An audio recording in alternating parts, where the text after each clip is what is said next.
Well, we were set to have our best year ever. 2019 was a gangbusters year.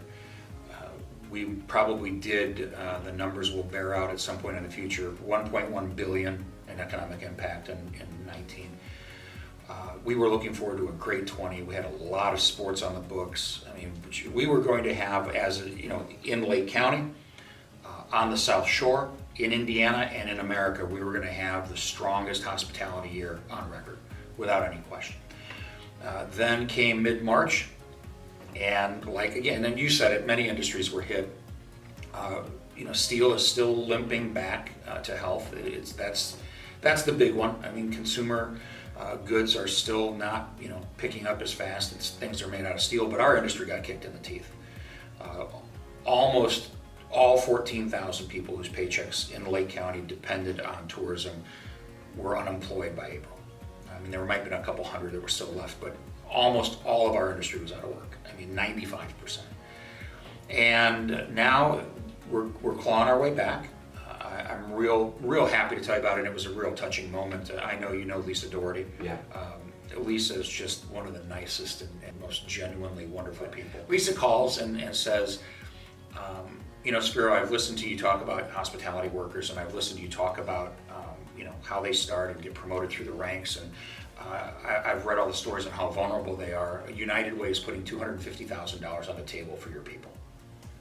And Amy will tell you. Couldn't come at a better time. Oh my God! And now I can barely talk about it because the act of kindness and the way that we've communicated the importance of our people.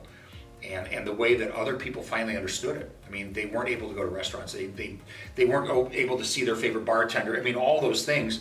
And to be able to send that out to our industry, that all of our unemployed workers, all 14,000 of you, no matter what your position is, assistant manager or dishwasher, you can apply for help from United Way, and there's $250,000 on the table. A lot of the world wants to talk about so many other things that are negative. Our industry is always about good news, and it's about taking care of people in the best of times or the worst of times. And we had a front row seat as an organization, as the South Shore Convention Visitors Authority, to see this stuff.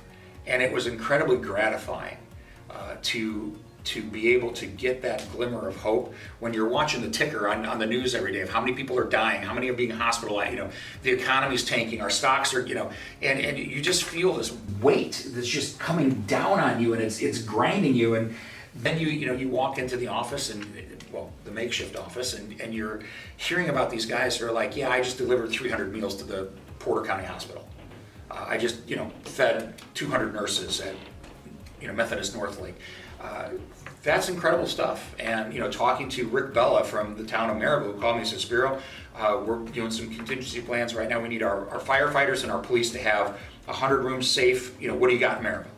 Okay, hold on a second. Let's make marriages. Yeah. So to me, COVID it's been difficult. It's been difficult on our industry, but it really showed Northwest Indiana the importance of hospitality and the goodness of the many businesses that are there.